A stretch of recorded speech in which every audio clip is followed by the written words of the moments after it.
Shalom et que le Seigneur Jésus-Christ vous bénisse. J'aimerais apporter un tout petit message sur le thème. Le nom par lequel nous nous faisons baptiser a-t-il une importance? C'est la petite question que nous allons répondre. Et j'aimerais dire que de toute évidence, le baptême est très important. Et la manière dont nous nous faisons baptiser et le nom par lequel d'ailleurs nous nous faisons baptiser a également une très grande importance. C'est pourquoi nous allons lire Matthieu chapitre 28 à partir du verset 19. La Bible dit: Allez, faites de toutes les nations des disciples, les baptisant au nom du Père, du Fils et du Saint-Esprit.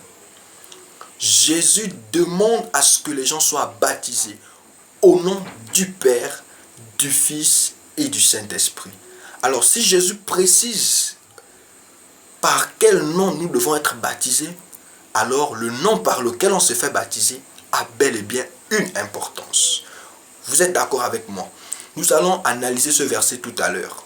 Lisons Actes chapitre 19 à partir du verset 2. C'est Paul qui pose la question à Apollos. Pendant qu'Apollos était à Corinthe. Donc Paul, après avoir couru les hautes provinces de l'Asie, il arriva à Éphèse. Il a rencontré quelques disciples. La Bible dit au verset 2. Paul pose la question: avez-vous reçu le Saint-Esprit quand vous avez cru? Ils lui répondirent: nous n'avons même pas entendu dire qu'il y a un Saint-Esprit. Alors Paul leur posa la question. Il dit: de quel baptême avez-vous donc été baptisés? Donc, on va répondre à Paul que on ne savait même pas qu'il y avait un Saint-Esprit. Et Paul va dire: alors, quel type de baptême, par quel nom plutôt avez-vous été baptisés? Pourquoi Paul revient sur le nom? Parce que dans le baptême, le nom a une importance. Et nous allons parler de ça. Il dit, et ils répondirent à Paul: nous avons été baptisés du baptême de Jean, le baptême de la repentance. Alors Paul dit: Jean a baptisé du baptême de la repentance, disant au peuple de croire à celui qui venait après lui, c'est-à-dire Jésus. Au verset 5, sur ces paroles, ils furent baptisés au nom du Seigneur Jésus. Frère, pourquoi Paul va revenir sur le nom? Et d'ailleurs, pourquoi Paul va leur poser la question par quel nom avez-vous été baptisés? Pourquoi Paul veut parler du nom sur le baptême? Jésus a déjà donné un nom. Mais pourquoi Paul veut revenir sur le nom? Jésus a demandé de baptiser au nom du Père, du Fils et du Saint-Esprit. Maintenant, analysons les choses. Regardons une chose. Matthieu a écrit le livre de Matthieu. Matthieu n'était pas sur la montagne de la transfiguration. Prenez avec moi Matthieu chapitre 17. Matthieu chapitre 17.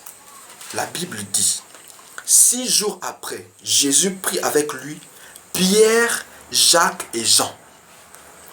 Matthieu n'a pas été pris. Où est-ce que Jésus est parti avec eux? Ils les conduisirent à l'écart sur une haute montagne. Donc Jésus, il fut transfiguré devant Pierre, Jean et Jacques. Son visage resplendit comme le soleil et ses vêtements devinrent blancs comme la lumière. Et voici Moïse et Élie lui apparurent, s'entretenant avec lui. Vous voyez donc, Jésus-Christ va prendre Pierre, Jean et Jacques. Jésus affirme que le baptême est au nom du Père, Fils du Saint-Esprit. Matthieu réécrit les dires de Jésus. Mais Matthieu n'est pas sur la montagne de la transfiguration. Pourquoi Pierre, dans Actes chapitre 2, à partir du verset 38, va baptiser au nom du Père, du Fils, au nom plutôt du Seigneur Jésus-Christ, alors que Jésus a demandé de baptiser au nom du Père, du Fils et du Saint-Esprit? Est-ce que Pierre désobéit à ce que Jésus a dit, ou est-ce que Pierre accomplit ce que Jésus a dit? le nom. Parce que Matthieu 28, verset 19 nous dit de baptiser au nom du Père, Fils et Saint-Esprit. Mais Pierre, dans le livre de Actes chapitre 2, demande au peuple d'être baptisé au nom du Seigneur Jésus-Christ. Et Paul, dans le livre de Actes chapitre 19, verset 4, demande en quel nom les gens ont été baptisés. Après, il va rebaptiser au nom de Jésus. Mais est-ce que Paul et Pierre désobéissent à Jésus-Christ? Frère, Matthieu n'est pas sur la montagne de la transfiguration. Qu'est-ce qui se passe sur cette montagne?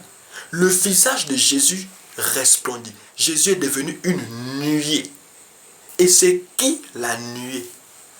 Prenons Exode, chapitre 19. Exode chapitre 19. Si je ne me trompe pas, Exode chapitre 19. Je vais retrouver ça, Exode chapitre 19.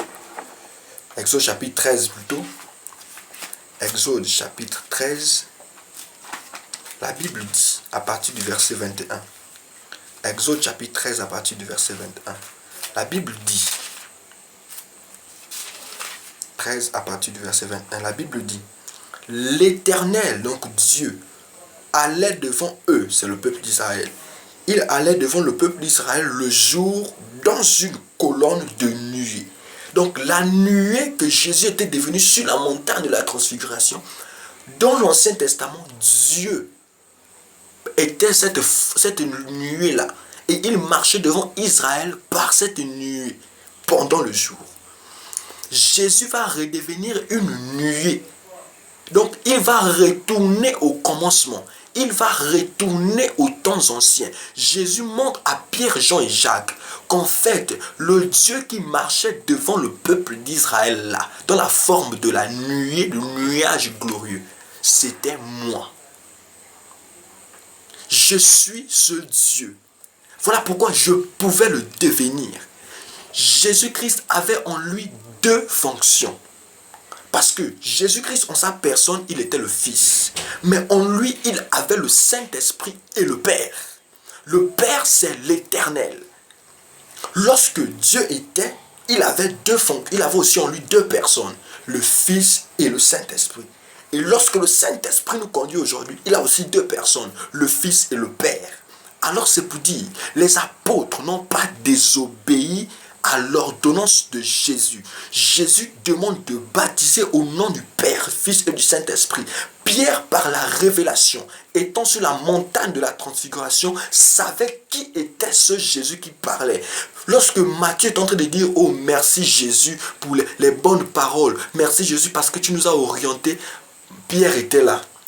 Il regardait. Parce que Jésus avait dit « Ce que vous avez vu, ne dites pas aux gens. » Jusqu'à ce que le Fils de l'homme soit ressuscité d'entre les morts. Vous êtes d'accord avec moi? Donc, pendant que les autres s'agitaient, Jésus nous a donné les ordonnances, Pierre était là.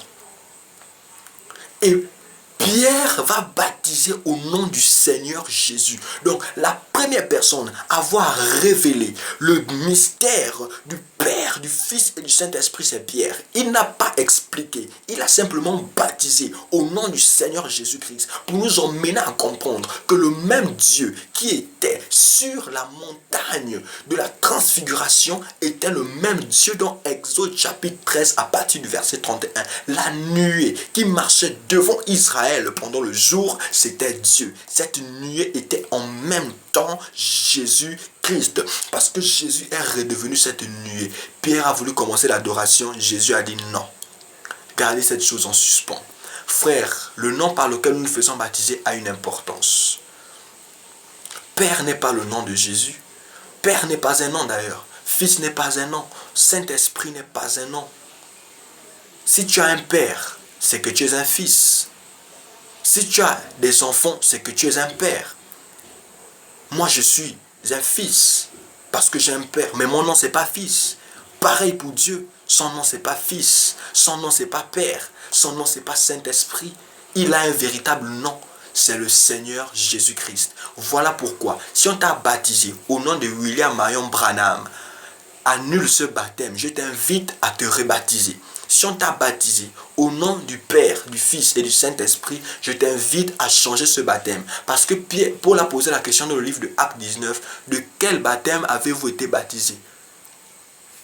Il a posé la question de quel baptême avez-vous été baptisé? Si tu as été baptisé en ce nom, je t'invite à changer. Si tu as aussi été baptisé par les choses qu'on fait sur la tête là, je t'invite à changer ça. Il y a un véritable baptême. C'est l'immersion par le nom du Seigneur Jésus-Christ. Aucun autre nom. Acte chapitre 4. C'est le nom qui nous a été donné et par lequel nous serons sauvés. J'espère que ces petites choses que je vous donne pourraient aider. Comprenons une chose, frères et sœurs, c'est que Jésus-Christ est Dieu. C'est pourquoi il pouvait demander de baptiser au nom du Père, Fils et du Saint-Esprit. Et les gens qui avaient la révélation devaient baptiser au nom du Seigneur Jésus-Christ. Que Dieu te bénisse et que tu réalises que véritablement c'est le nom par lequel nous pouvons être sauvés. Que la paix, la grâce soit avec toi dans le nom puissant de Jésus-Christ. Amen.